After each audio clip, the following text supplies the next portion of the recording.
Blog Talk Radio.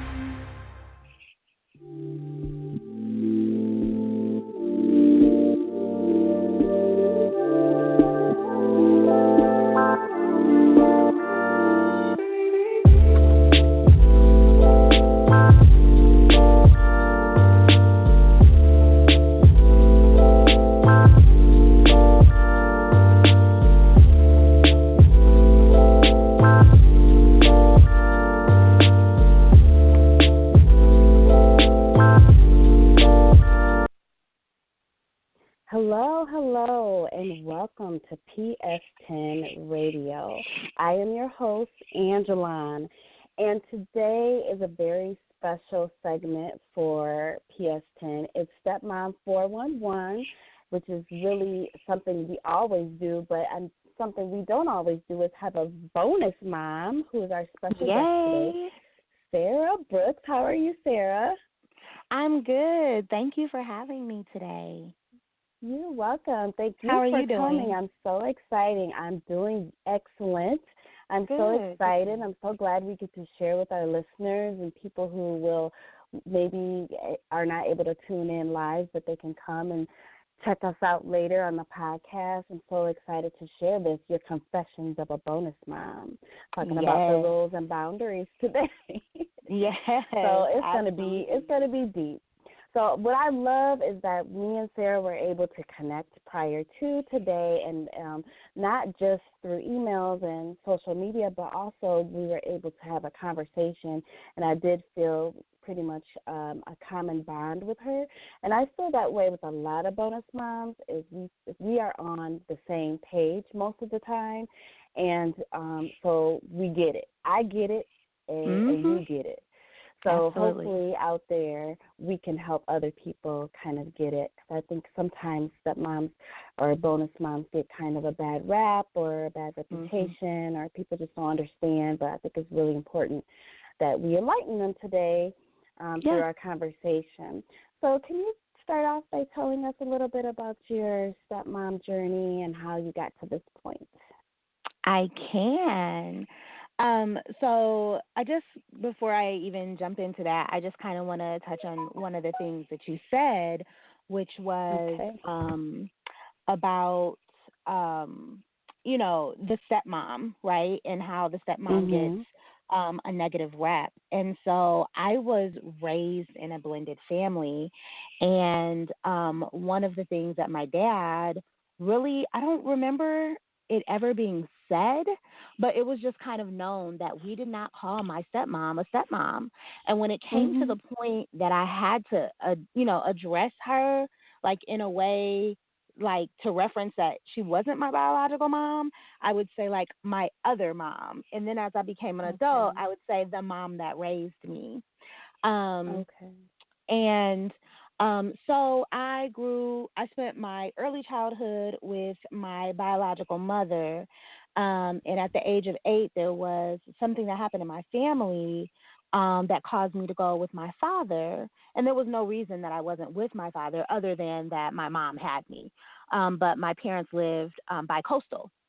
So it wasn't like I got to see my dad on weekends or, every other holiday kind of thing. And so once I started living with my father, I was about 8 years old. And I was living with him and my brother. My brother and I both share a mother and father, but I was with my mom and he was with my dad. And so I spent the majority of my childhood with my father, my brother, and my bonus mom. And that's where that kind of came from, that term, the bonus mom. And so fast forward, I graduated college and decided to move across the country to Michigan. And I met this amazing man who was just my friend for many, many years. And, we created this really great friendship. He went through some life trials. One of those trials was a divorce, and he ended up being the sole provider for his 3 children. And it's funny because, like, their mother left the state, so it wasn't like it was kind of like, oh, he would confide to me, what am I going to do? His oldest was a girl, and he was like, I don't know nothing about raising girls. And his parents stepped in and helped a lot. But I also was just kind of helping to guide him. And the funny thing is that I understood, right? I understood not necessarily what he was going through, but I understood what his kids were going through. Oh, yeah. And so here I am, the younger two were boys, and they didn't know me very well, but his daughter had kind of seen me around at community, different things, and her friends were, I was familiar with her friends through family and friends kind of stuff. And so she was always kind of drawn to me, but, always kind of kept her distance. And so we decided, I was in California, December 2009, and was coming back right after the new year for 2010. And while I was in California, that's where this, I think every relationship has this kind of like, where are we now conversation. Yeah. I mean, because we were friends, like we were for real friends, and he was like acting kind of, I don't know, shady because I was out of town, and I'm like, but I had just started to getting to know the kids too, like spending time with them and things like that. And so I understand from a parental perspective, he was kind of like, well, the kids are asking where you at every day. You ain't around. You were here. Now you're not, kind of, And I was like, dude, ever since you've known me, I go home in July and December. Like, what are you tripping on? And so that's where that conversation kind of started. So when I came back, we went on a date. We went to go see Avatar. And at the end of our date, he asked me if he could court me. And we had to have like a very serious conversation. If this relationship doesn't work out, I am the second woman that will earn the trust of your children and leave them. If this relationship doesn't work out, I probably will not be your friend anymore, right? And so we need to either plan for this to be a long-term thing, or we need to stay friends and you can live your life and I'll still be your friend, And so we did decide to pursue, obviously, a relationship, but it was bumpy. There were changes in expectations and things like that, and just kind of navigating this whole, me having 0 children coming into this relationship where there are 3 children that exist, or as my dad said, my instant family, right? And even though we weren't married, he needed help with the kids. He needed help with their hair. He needed help, and my husband doesn't cook a lot. So then it was kind of like a thing of, okay, well, I can pick up that responsibility, kind of starting to fall into those gender roles. Okay. And so with that, he proposed. We didn't make it official. We were just kind of dating, and we didn't make a commitment until end of February. And then a year and I think a week after our 1-year anniversary was when he proposed. And so just going into our wedding and the wedding planning and the role of the children in the wedding and in the wedding planning and everything like that was really important. But did you include them along the whole thing, or? Absolutely. His daughter, I asked her to be my maid of honor.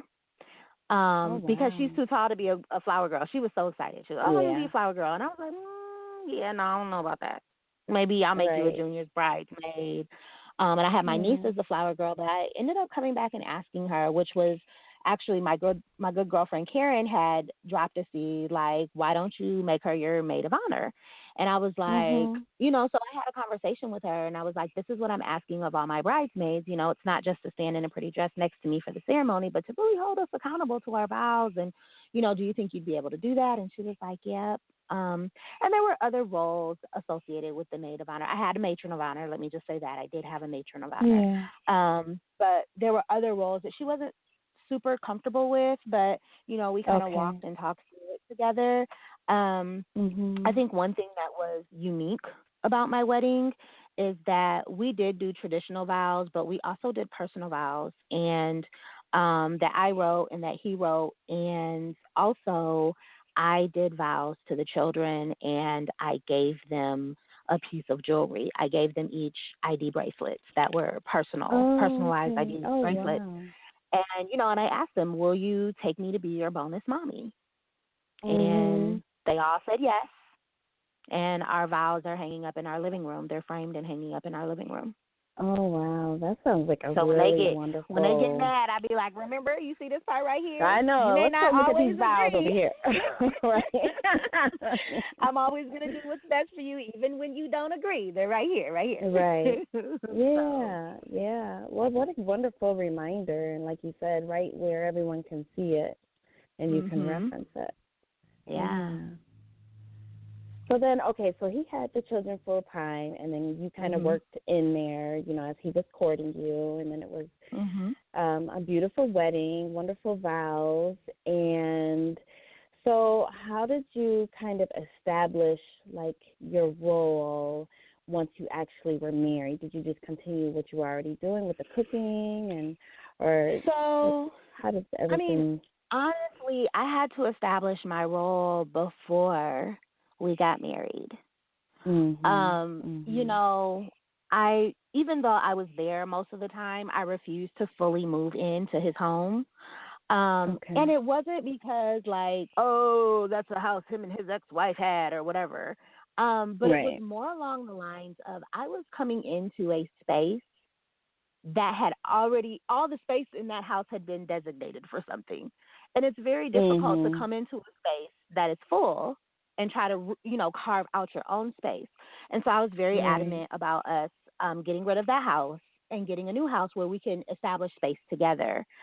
Because one of the things that would happen when I was there is if I was frustrated or if I was upset about something, I had no privacy. I had no place to call my own. So I would leave. And then when I would leave, he would get upset, So it's like, oh, you just going to run out. When we get married, you can't do that. He reminds me of that often. I'd be like, I'm leaving. When we get married, where you going to go? So one of the things that I did was I was just very upfront and honest with the kids. Like right after he proposed, we told the kids. And, they were like, oh, okay, you're engaged. Like, of course, his daughter knew what that meant, but the boys were like, what does that mean? Right. And, they were like 3 and 4, 4 and 5 or something like that. They were really young. They were and little. so I said, well, it means that we're all going to be a family, all of us. And then so his youngest says, but we're already a family. And I said, you're right. We are already a family, but I'll be able to share your last name. So it'll be official. Okay, so,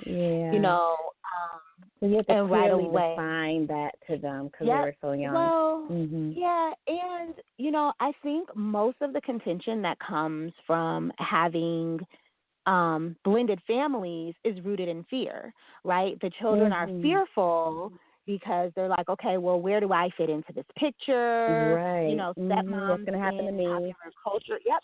Stepmoms in popular culture are evil queens, right? They're poison people. Right. The parent feels like they're being replaced. Right. And I feel like a lot of that fear, especially from the point of the children, can be dealt with by just being direct and upfront with them, And I made it very clear to them, they were like, so can we call you mom? And when we first got married and even when we were first dating, I did not allow them to call me mom. They call me mom now, but I was uncomfortable with it, and I didn't want them to feel at any point that I was trying to replace their mother. And so I would tell them, well, I'm your bonus mommy. And they were like, bonus, mom, what is that? And, and so I told them, I said, well, you have your mommy that birthed you, and I'm so happy that she did, but then you also have your bonus mommy, the mommy that's raising you, and that's me. And and they were like, well, why is it a bonus, mom? And I said, well, because, I'm marrying your dad, and I love him, and as a bonus, I get you guys along with him, not a burden, but a bonus. And I remember there was one point in time where his daughter kind of had this meltdown. We were on vacation, and she just all of a sudden had this meltdown, and we thought it was because of something else. And so we were trying to comfort her and whatever. And then like weeks later, she was just like, I have a confession to make. And I was like, okay, what's up? Mm-hmm. And she was like, when we were at Disney World and I was upset, I wasn't upset because of this reason. And I was like, oh, well, what were you upset about? And, she said, I was upset because you and Daddy were getting married. And so I said, well, thank you for being honest and thank you for sharing that with me. I said, well, I thought you were happy me and your dad are getting married. And she says, I am. I said, well, then why were you upset about it? I don't understand. Mm-hmm. And she says, well, it's not that I was upset about it. I'm just not sure how my mom will take it. And I looked at her and I said, honey, your mom will get over it or she won't. Either way, I'm not going nowhere. Right. And she kind of laughed, And I, but that's a very real fear. This idea of loyalty and will my mom or will my dad feel like will they disown me or will they feel like I'm fake or how are they going to be angry at me because I love you? And so I just told her, I said, honey, your mom will get over it or she won't, but either way, I'm here and I'm not leaving because I love your dad and I love you and I love your brothers and I'm not going nowhere. And I think that once that's been established, all that nonsense can kind of, not to say it won't emerge and it's not going to be obstacles and challenges, but I think once you kind of like, listen, this is what it's going to be. And having that open, honest dialogue, I think that's really important. And then the second thing I think is really important is having the support of the spouse. I remember when my oldest son, he was very difficult. He was very challenging to deal with. And, he was only like 3.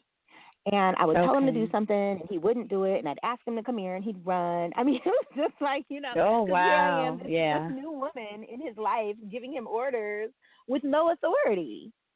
Right. And so I remember I was so frustrated. I came stomping down into the basement one day, and my husband was like, what is wrong with you? And this was before we were married. And I was just like, I'm frustrated with him. And he was like, well, why? And, and I just said, he doesn't listen to me. He thinks I'm a joke. He does not take me seriously. And I don't feel like I have any power or authority to, let him know otherwise. And so he was like, I'm sorry you feel that way. You have permission to discipline him. And I was shocked, right? I was like, oh, what is that? Like, wait a minute, what? So, I waited a day or two, and I told him, not when I was frustrated or anything. I think I was cooking dinner, and I said, hey, come here. And he came in the kitchen, yes. And I said, I just want you to know that your dad gave me permission to discipline you. And he looked, his eyes got big. I know his eyes got big.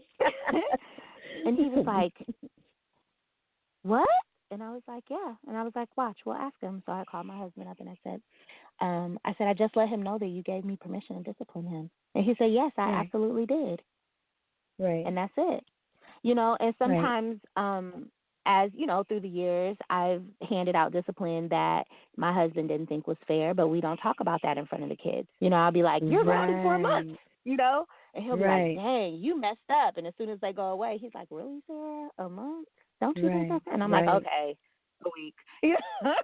But we don't have that conversation. But I love that. Kids. I love that. Yeah. I feel like that's so important when you are a couple, and especially in a blended family situation. You need to make decisions outside of the kids' ears and, agree or disagree behind doors. But when you present it to the kids, it needs to be a united front. Yes, I love that. Yeah, so it's been a journey. It's been a journey, but I think really addressing the fear right out of the gate and kind of establishing who I'm going to be in their lives, and then having the support of my husband, and even I don't want to get too ahead of myself, but having the support of my husband I think is really important, because then they know, like, nah, because he used to play me too. I would get off work and I would come over there and he'd be like, can I have a snack? And I'll be like, okay, sure, honey, you can have a snack because it's going to be a minute before I'm done cooking dinner or whatever. And then my husband will come upstairs and be like, you're eating again? I just gave him fruit snacks, or I just gave him, you know. And I'm like, well, I didn't know. Yeah. So, you know what? Fruit snacks taught us that lesson. We learned that really early with fruit snacks. So thank you, Welch's. Right. But really, I mean, you know, when I would walk in, he would say, well, can I have a snack? Can I have some fruit snacks? And I would say, well, ask Daddy. And if Daddy says you can have some, that's fine. You know, and then well, he had just asked Daddy. So then we had to start with the, you know, if one of us says no, that's it. You don't go ask the other one. Right. You know? So, yeah. Yeah, being in agreement is so important. It's like, I have to feel like it's one of the most that needs to happen in a blended family is for the parents to be in agreement with each other. Yes, or if you're, even if you're not in agreement, delaying the decision, right, until you can have the time to kind of talk through it. Agreeing that we'll discuss it later or we'll figure this out later, but not look like, no, he can do it. He can if he wants to, and then you're saying, no, he can't, and then having this discussion, that causes too much discord, you know, in your family. Yep. So I'm glad and then that, the kids are confused, right? The kids are confused. And the older they get, they start to realize, oh, I can play mom and dad against each other, or I can play mom and mom against each other, or, you know, I can play my mom against my dad and my stepmom. That's easy, you know. And it's like, no, we're going to nip all of that in the bud.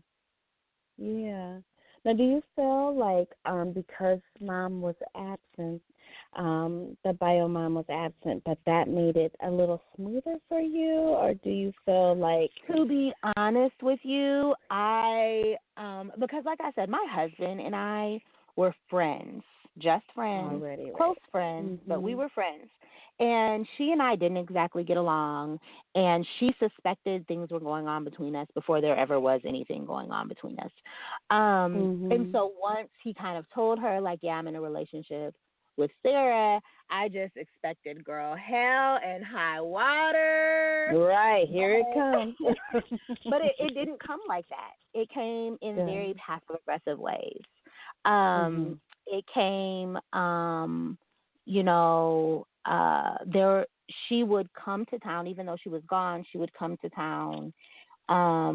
We were raising the kids with certain values and belief systems, and she would try to dismantle those belief systems based on her own belief systems, which are different. So, I mean, trust and believe, it has been no easy road.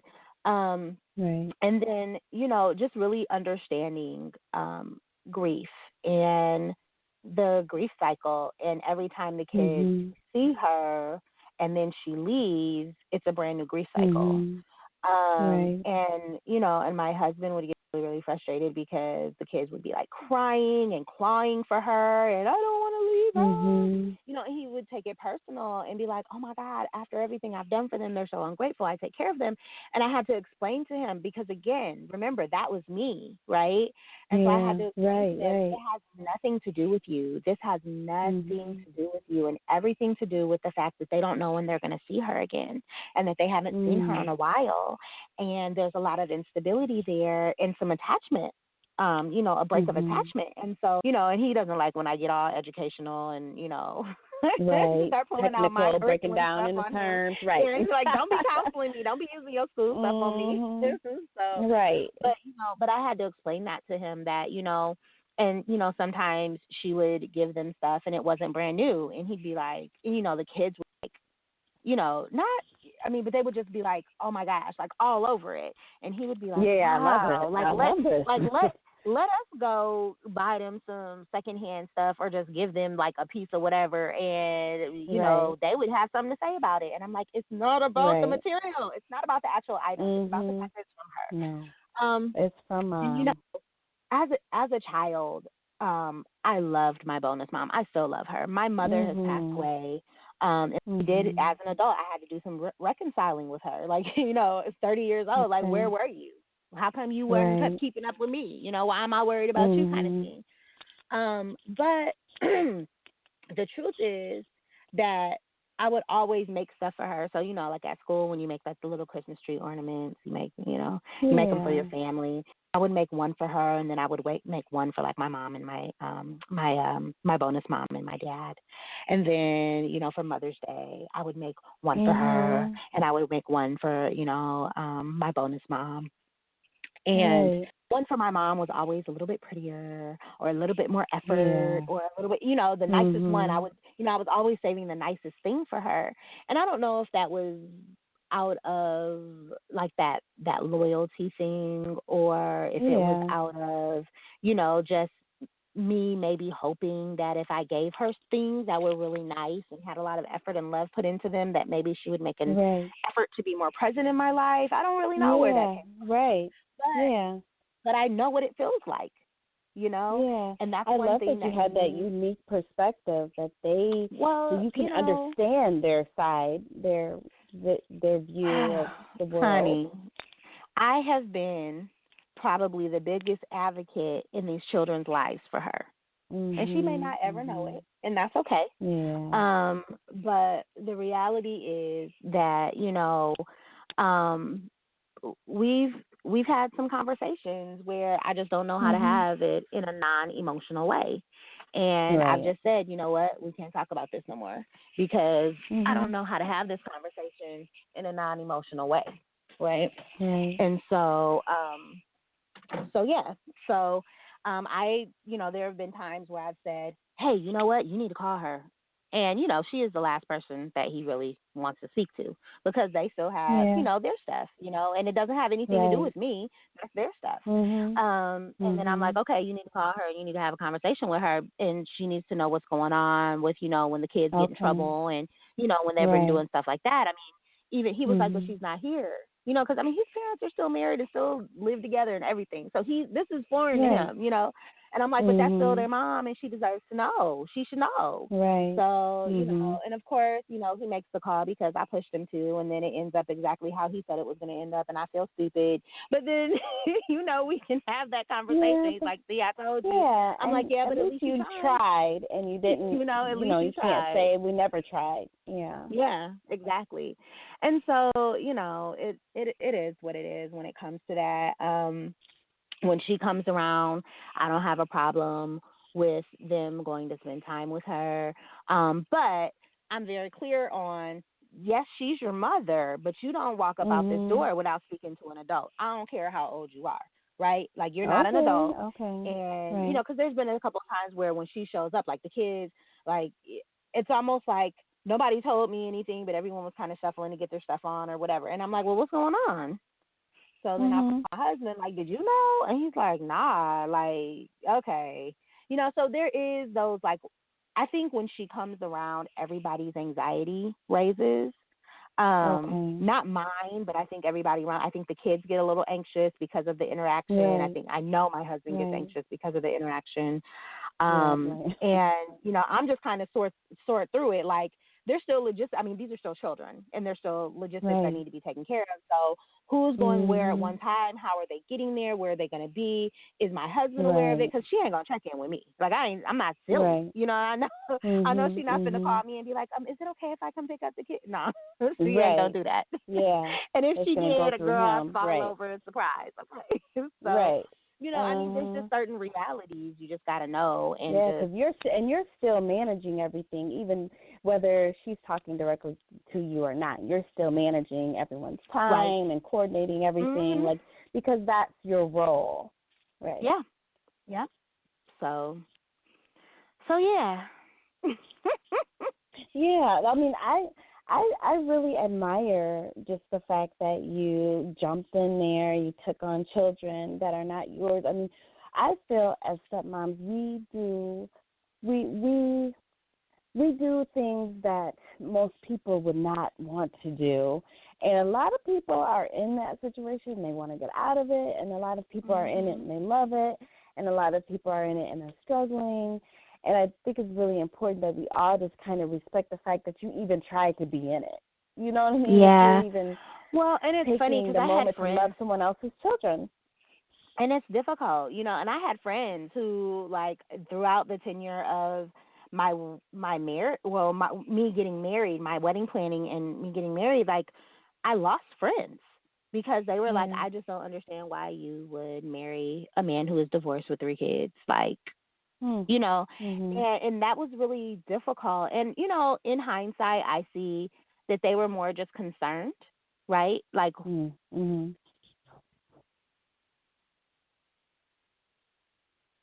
I totally get that. But, you know, not my stepmother, my mother-in-law would tell me often that she just thought I was crazy.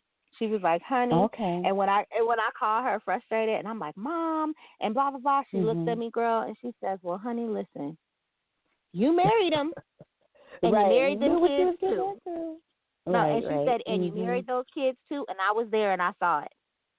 So go home, girll. Well, she's doing exactly what you asked everyone at your wedding to do and hold you accountable.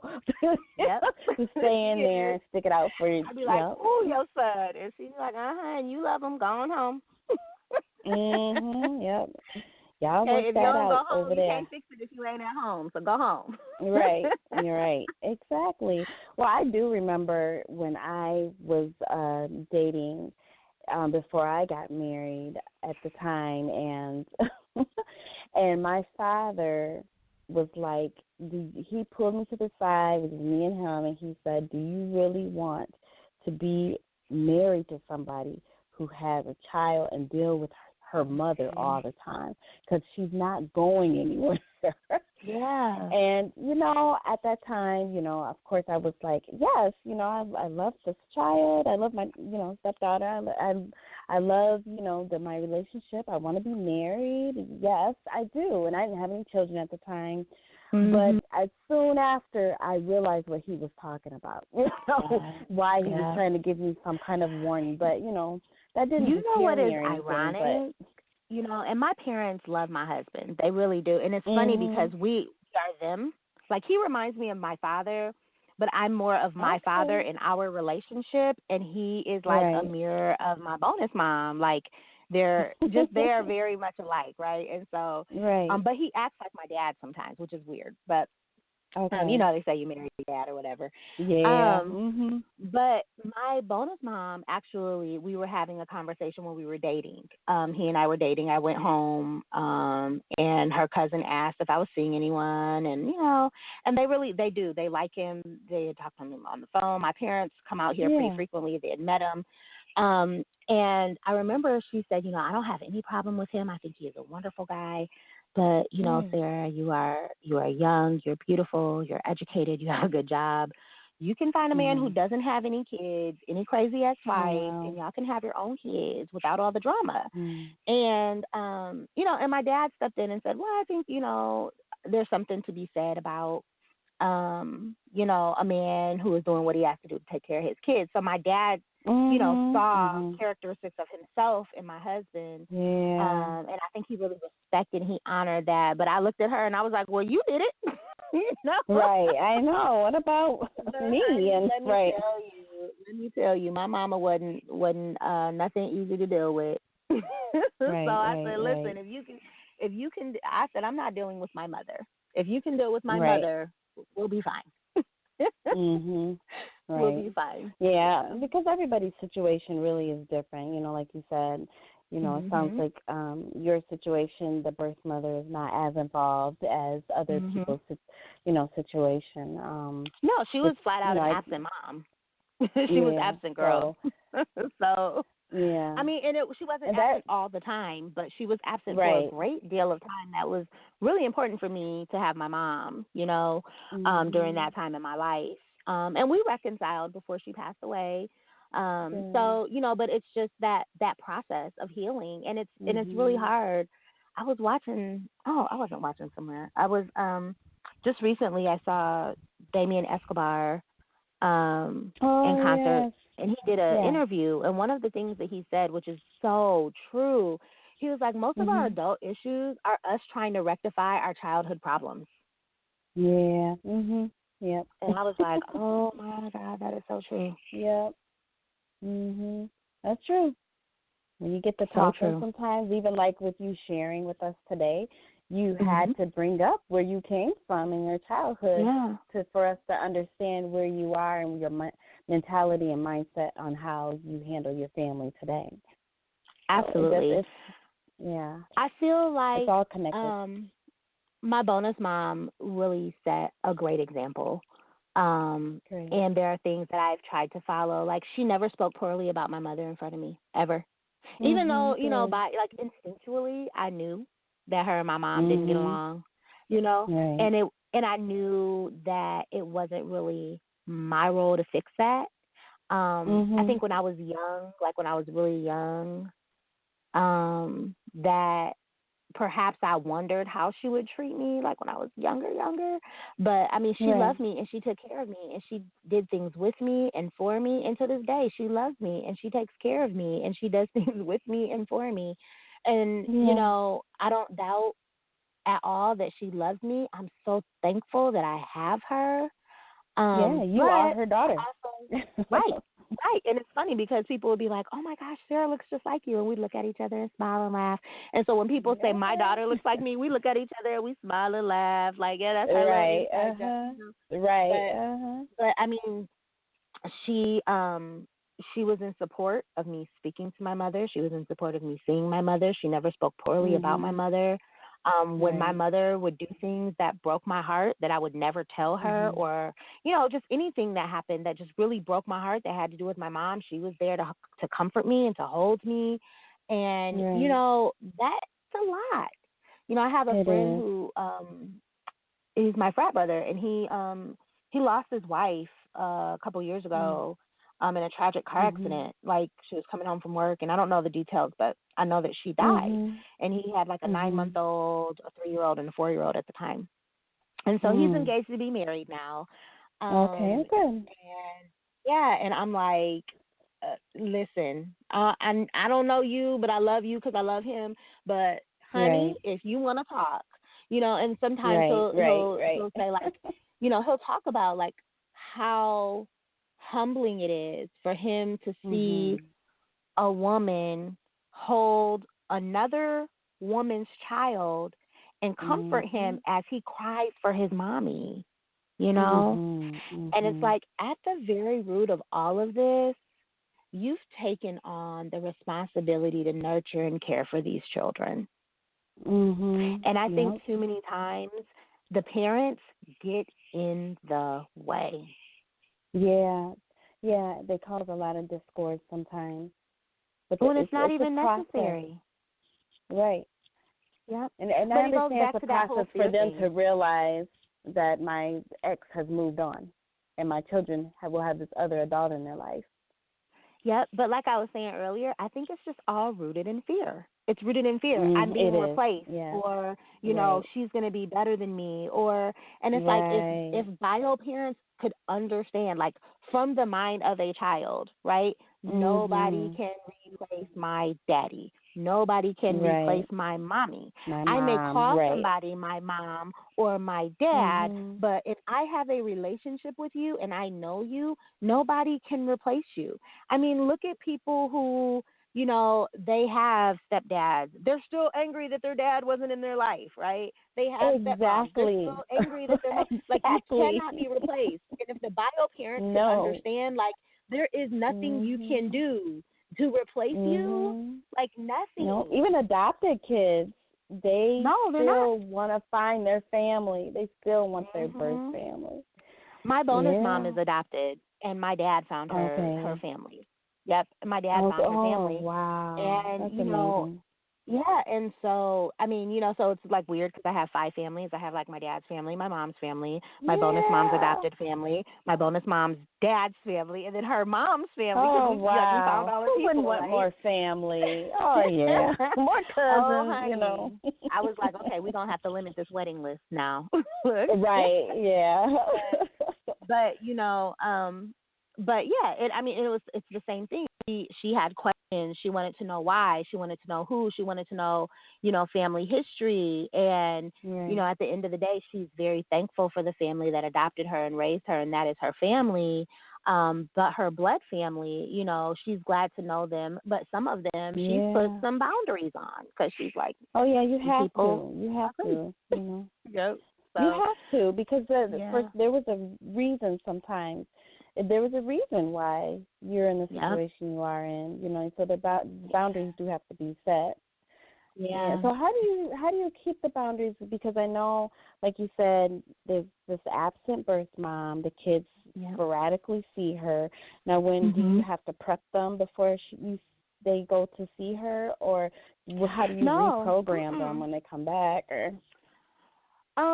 So what happened, or it doesn't happen now that they're older, but when they were younger, um, she would do things and say things about her belief system. And when the mm-hmm. kids would come home, they would be very confused. Um, and so I don't say that that's not true. I don't Right. say your mom's lying.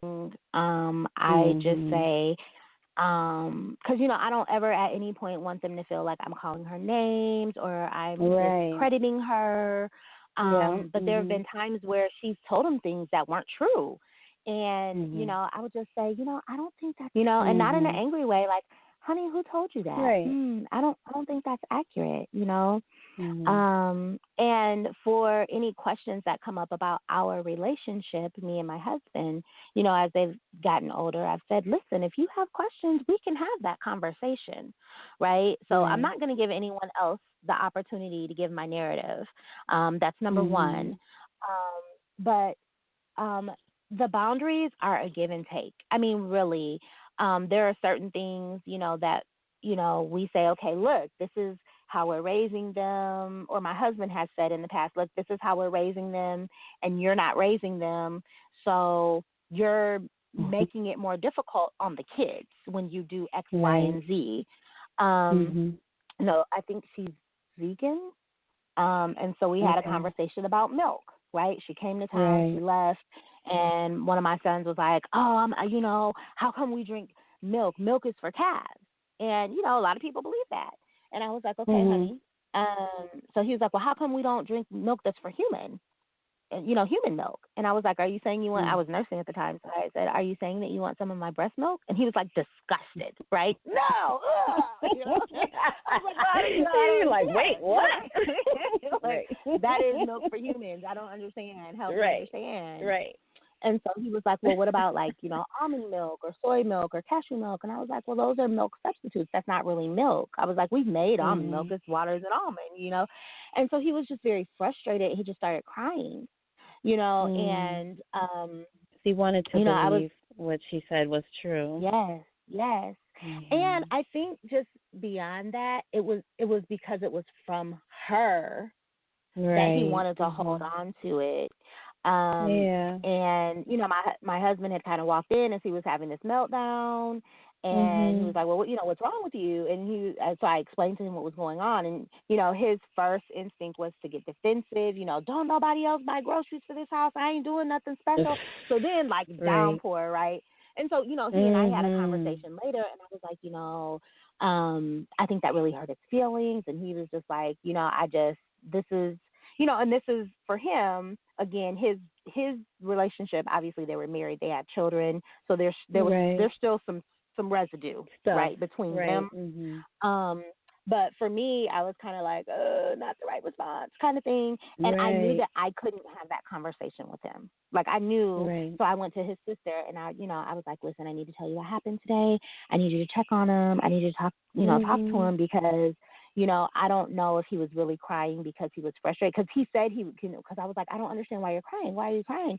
And he was like, I don't understand why she would tell me that if it's not milk. And I was like, but it's a milk substitute. Mm. And he was like Right. so just frustrated, and so he was Right. crying and he was frustrated. And so I told his sister, like, I don't know if he was crying because he was frustrated or if he was crying because that was, something he was going to do that would make her like proud, or, something he could hold Mhm. on to, So she went and talked to him, and I was like, she was like, he's fine. I just told him to wait until he's out of the house to decide to be a vegan or I mean, we can have those simple conversations. For us, it's so complex, And Right. so, Now, and I how was old just was like, he when this happened? oh my God, this happened, let's see, probably 2 years ago, 2.5 years ago, 3 years ago.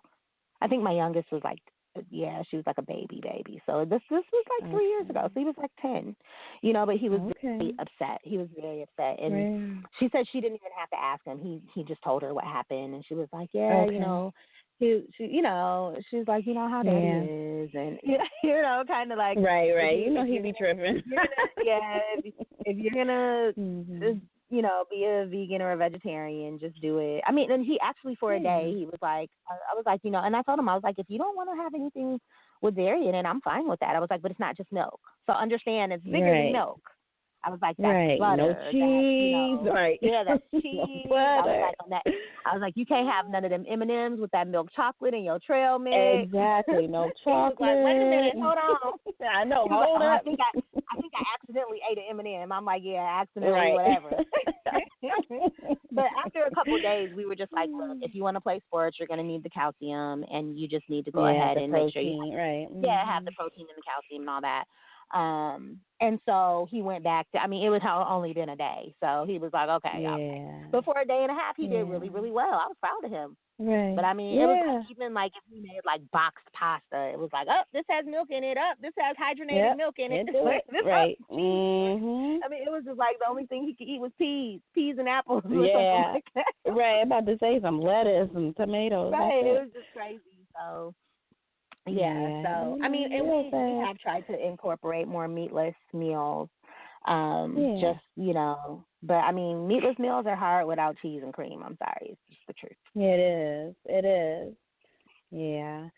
Yeah. So just to, as we our time coming to an end, I just I want to know. kind of tell our audience out there, like, what if there are other stepmoms out there who are experiencing some difficulty? Maybe they're already, some years in or seasoned, and the role and boundaries are blurred, they're not defined. What positives for them so that they can reestablish these? What should they do to get back on track? Well, okay. I think first, so they need to have an honest conversation with their spouse. You got to keep a Mhm. united front. If you don't keep a Okay. united front, you're opening the door for a lot of just turmoil that's not necessary. I mean, even, when my daughter was going through her teenage years, and you know how Mhm. teenage girls can be, and they're challenging, right? And I was one of Right. them, Mhm. right? I called my parents on several occasions, like, I just want to apologize. Right. But, Right. with them, with that, I just, there were times where I was like, listen, this cannot be a precedent. I don't know what you're going to do because I'm about to opt out, and I need you to step up right now because where I'm Right. going is not going to be healthy for our family. So I just need to withdraw a little bit so that I can come back in a healthy way. Mhm.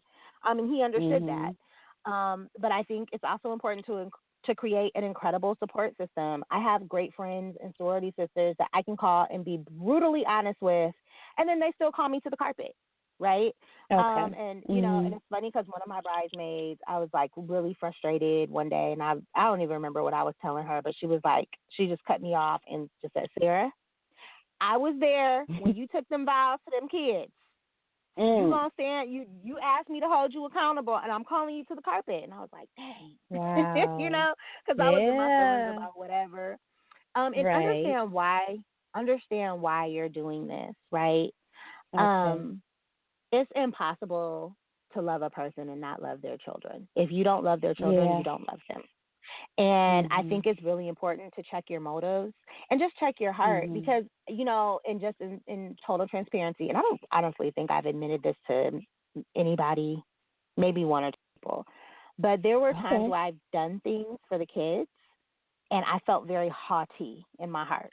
Like, yeah, I'm a better mom, and I had to check myself because that's not why I'm doing this. I'm doing this to show them that I love them. Like, birthdays are a big thing for me. So I go all out for their birthdays, right? I asked my husband, I was like, you think when I die, the kids will remember the birthday parties I gave? And he's like, probably. Like, where did that question come from, Right. But, I mean, really, it's like you're doing it for the kids, right? You're not doing it for your spouse.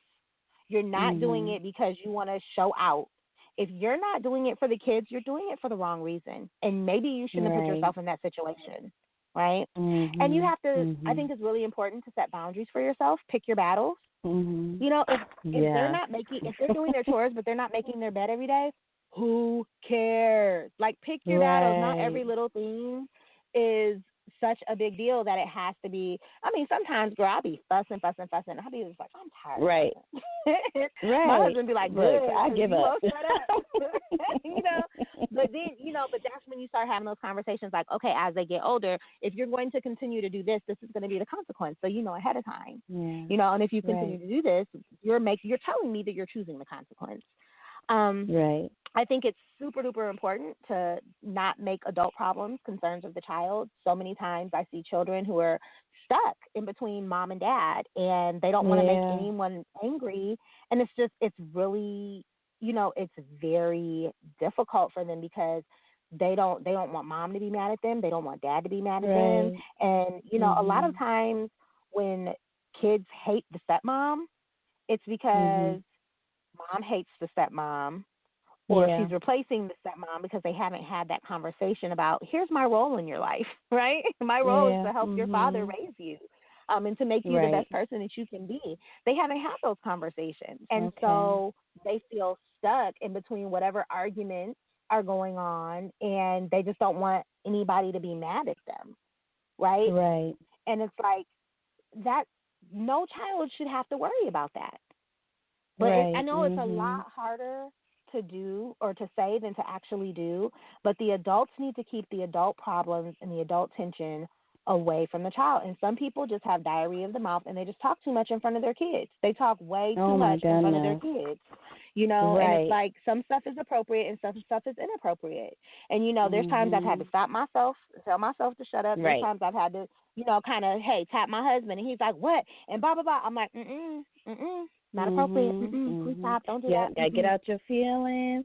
And you gotta be and it's like, if you feel that way, you are entitled to feel that way, but you don't say how you feel in front of the kids, because now they're going to feel like they can't come talk to you about stuff. That has to fly off the handle. They're going to want, they're going to want to protect their mom. And when my daughter said, and when my daughter said to me, I wasn't sure how my mom was going to feel about you being married. Honey, it is not your responsibility to protect her. That's an adult problem. That's nothing you should even be thinking about, girl. You need to be thinking about what dress you want to wear. I know. Because you're going to be able tomorrow. Right. And that's how I approached her with it. And then, I could see, the pressure lift off of her. Like, that's not anything you need to be concerned with. It's not going to take me away, and I'm not going to take it out on you. So you're good, honey. Let's go drink some chai and chill, Right. So, and so I think having those real conversations with the children, I don't know why we seem to think if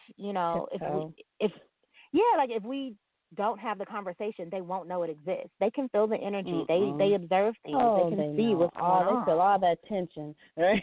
So they can see it. So they see it. Conversation. Yep.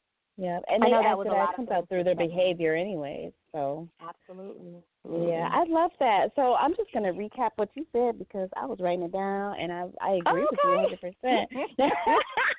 Because I'm all about, here at Positive Steps, we're all about, let's get out with what's really happening, but then let's wrap it up with some positives here. And I love that. You gave us 5 of them.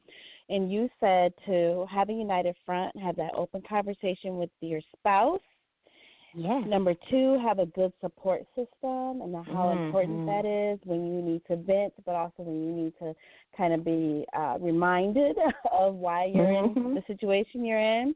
And number 3, understand your why and check yourself, your motives, and your heart. Yes. You got to check yourself because there are many times where we don't make the best decisions. We're like, oh, I didn't mean it like that. Yeah. Number 4, pick your battles. Give clear Mm-hmm. expectation and consequences so the kids understand, hey, you didn't do this. This is what it is. And you don't have to go back and forth about it or nag people to death. Yep. And number 5, don't make adult problems your children's concerns. Have a direct conversation with the kids about your role and how you are there to support and love their dad and love them. Yes, ma'am. I yes. love it, Sarah. I'm so glad that you came on and you gave us all this so happy juicy insight in your life. I know, right? I know. I'm like, how my husband gonna feel when he hears this? Look, I gotta go have a conversation. Well, yes, girl. Like you said, get your chai tea, a little snack. Y'all listen to the podcast and review and just tell it. You know, this is to help. This is not to do anything negative to hurt your family or your role or anything. Absolutely. This is to help and enlighten other people. And it also is just another confirmation that this is what you were meant to do. And I believe everything happens for a reason. And there's a reason why you went through the journey you went through. Your journey has purpose. And it can influence and help other people, and especially women who are contemplating, because let's be honest, there are so many blended families forming today, and they're not going anywhere. A lot of people are not staying with their children's mother or their children's father, so they will move on. They will remarry or get in other new relationships, and we need to know how to get through some of this messy stuff. And you're just a part of that solution, sharing your story. Well, thank you. Thank you for having me. And, you know, I would love to do this again. And like you said, it is. I mean, you don't hear a lot of positive about blended families. And so it's kind of like there's a void out there, like, how do I make this stuff work? And so I know I shared with you in private, but I am working on a book about this and about all of this good stuff. Great. And it'll be humorous. Confessions of a Bonus Mom. Love it. Not quite done yet, but you know, the good, bad, and the ugly. You know, and really just, you know, this. I think there are so many things that women should have honest conversations about, and this is one of them. And so you know what you're getting into, and you know what to expect. Right. And honestly, Sarah, it took me years to have an honest conversation outside of my small support group that I had and I'm talking, when I say support group, I mean my support system, like my couple best friends. They knew exactly how I felt, but it took me a long time to step outside of that and share with others because I felt judgment. I felt people being like, well, you knew what you got into, like, and people weren't really, they were like, well, how could you say that? Or, you know, they were questioning, you know, well, why are you doing this? But it wasn't really that. I just needed someone to just be like, okay, girl, I see what you're doing. And kind of like you said, kind of put you back into, well, why are you in this situation? I needed more of that more than I did the negative, you know, well, you're being mean, or you're doing this, or why are you feeling this way, you know? So I'm glad that you were able to share with us and discuss that openly, and I can't wait to hear more and see and read your book and see all the wonderful things that come out of it. And, you know, you have a beautiful speaking voice, so I know you'll be out there promoting. Thank you. Yes, girl, absolutely. And don't forget the Positive Steps 10. You know, we support you all the way. I'll make sure you have a little something up in there. Thank you, girl. And I will definitely be reaching out to you in the future. Would love to work with you again in the future in different capacities. So we will definitely stay in touch. And as our show wraps up today, I just want to remind everyone to just be the most positive stepmom or step-parent or bonus mom, bonus parent, which I'm kind of really loving that term, that you can be one positive step at a time. Join us every Sunday, Blog Talk Radio at 6:30, and we will hopefully connect with everyone then. So have a blessed